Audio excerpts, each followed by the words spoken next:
Ben alors, on est nul. J'espère que vous allez tous bien. Défaite du Real Madrid contre Lille. Je vous ai dit ce matin, peut-être qu'on se retrouve pour un débrief ce soir. Peut-être qu'on va rigoler un petit peu ensemble. Parce que les supporters du Real, là, je les ai vus dans les commentaires contre Monaco. Ah, vous avez perdu contre une équipe de Ligue 1. Vous avez pas honte. Alors que le Barça était à 10 contre 11. Tout ça pour ça. Tout ça pour nous offrir un spectacle pareil. Moi, je sais pas, pendant 85 minutes, j'ai eu l'impression de regarder un match de Ligue 1. Aucun manque de respect pour la Ligue 1, mais je croyais que c'était, je sais pas, Lille-Bordeaux, Lille-Saint-Étienne.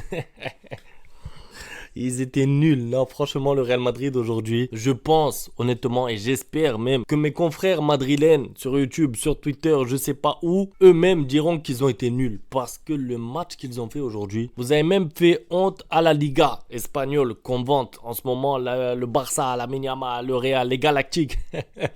Ils nous ont dit c'est le Real Madrid des Galactiques parce que regarde, il y a Vinicius bientôt Ballon d'Or avec Modric qui a déjà eu un Ballon d'Or avec Mbappé qui... Oh, c'est tout ça pour se faire éteindre par le Lille de Thomas Meunier. Thomas Meunier, 40 ans, qui rentre et qui récupère des ballons, qui fait des tacles à Vinicius. Ah, j'ai passé une très bonne semaine de Ligue des Champions là. Entre hier, le Barça 5-0, défaite du PSG.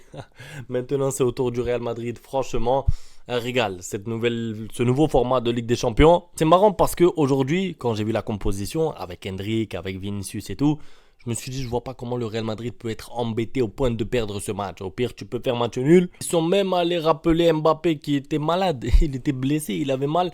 On savait pas, on croyait que c'était 3 semaines qu'il allait rater 4-5 matchs et tout.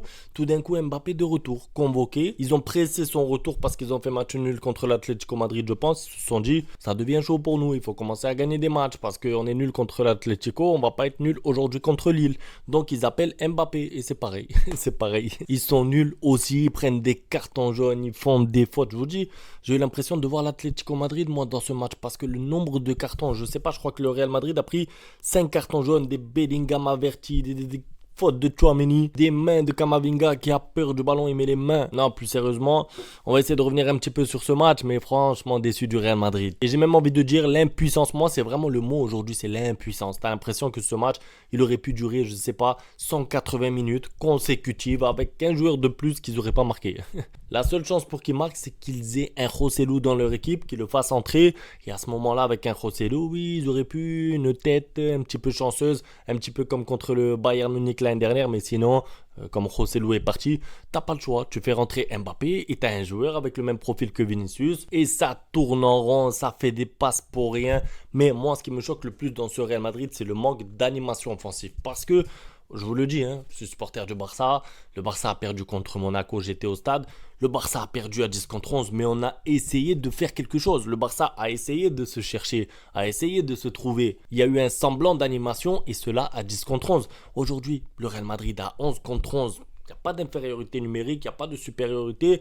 C'est un contre un, comme dit Momoeni, c'est des êtres humains. Et le peu d'action du Real Madrid sur tout le match jusqu'à la fin, peut-être jusqu'à la 80e, parce qu'après c'est vrai que Lille était un peu fatigué à cause des efforts fournis et à cause aussi du Real Madrid time, parce que tout le monde connaît le Real Madrid maintenant.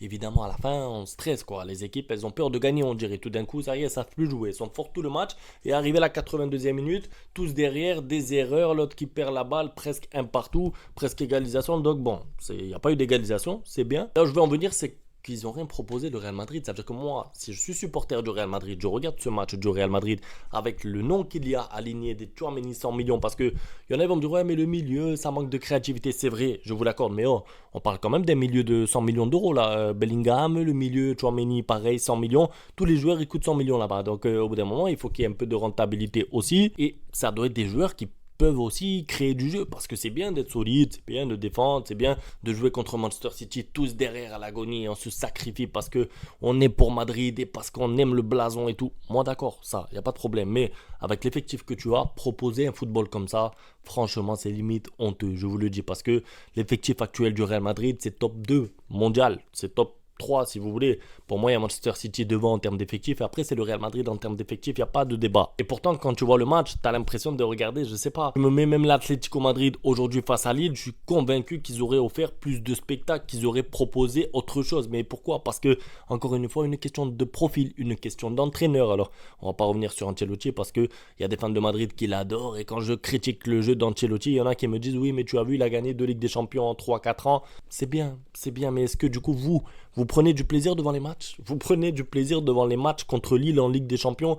0 but, pas d'action, rien. Contre l'Atlético Madrid, pareil, tu te fais dominer par Lille pendant une mi-temps. Ça veut dire que pendant la première mi-temps, d'accord, ils ont marqué sur penalty à la fin de la première mi-temps, mais si on parlait de mérite à la mi-temps, c'était Lille qui avait fait une meilleure mi-temps. Et pourtant, ils ont un effectif 15 fois inférieur au tien. Ils n'ont pas les joueurs que tu as toi, ils n'ont pas le banc que tu as, parce que tu fais rentrer Modric, ancien Ballon d'Or, tu fais rentrer Mbappé. Il est méchant et énervé depuis le 18 décembre 2022, depuis la Coupe du Monde. Ça va être un joueur... Moi, en fait, vous croyez trop que Mbappé, c'est Messi. Il y en a qui pensent que Mbappé, il va rentrer en cours de match, il va tourner tout le match à lui tout seul. Non, il dépend des autres, il dépend du milieu de terrain. D'ailleurs, je pense qu'une chose que je vous recommande les Madrilènes, commencez à appeler Tony. Commencez à appeler Tony Kroos parce que le Barça, ils ont sorti Chesney de la retraite. Moi, je vous conseille une chose. Appelez Tony Kroos, parlez-lui allemand, dites-lui frérot, reviens parce qu'on n'arrive pas à faire du jeu là. Reviens, aide-nous un peu au milieu de terrain pour 8 mois jusqu'à la fin de la saison parce que là, ça va pas. Tu fais rentrer Arda Güler, c'est pas suffisant. Meni, Valverde et tout là, ok, c'est solide, c'est costaud, ça va vite, il y a de l'impact, il n'y a pas de problème. Mais quand il faut créer du jeu, quand tu perds 1-0 et que tu arrives en deuxième mi-temps, il faut que tu égalises et que tu n'y arrives pas parce que long ballon, boum sur Vinicius, long ballon, boum sur Mbappé. Frérot, je sais pas, c'est pas la première ligue. C'est pas la première ligue là quand même. Tu es au Real Madrid, il faut pouvoir créer du jeu. Tu joues avec 3 milieux de terrain, presque 4, presque 5. T'as Modric qui est rentré toi et tu n'arrives pas à créer de jeu. Donc l'animation, le manque de créativité au milieu, ça c'est une chose. Maintenant, je pense qu'on peut parler aussi un petit peu des individualités décevantes parce que Vinicius, moi je veux bien, il provoque tout ce que tu veux. Il va avoir le ballon d'or dans quelques semaines, d'accord, mais là c'est la saison de la confirmation pour Vinicius. Ça veut dire que ça y est, en fait, ça y est. C'est plus une future étoile, c'est une étoile. Il va être ballon d'or, on le sait.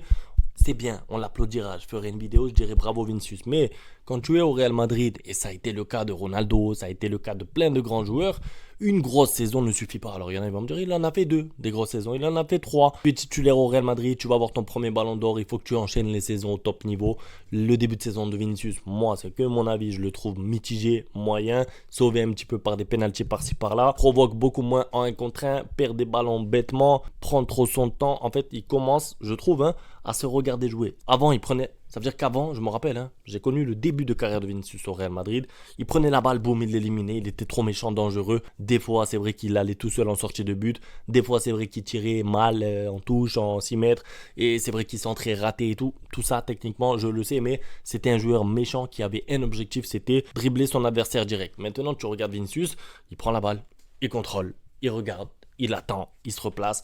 Et après, soit il dribble, soit il fait la passe. C'est trop tard. C'est trop tard. En fait, il n'y a plus assez de mouvements. Toute l'équipe est arrêtée. T'as pas de Joselu dans la surface. Il doit faire un exploit individuel. Après, c'est possible avec les qualités qu'il a. De temps en temps, ça va marcher.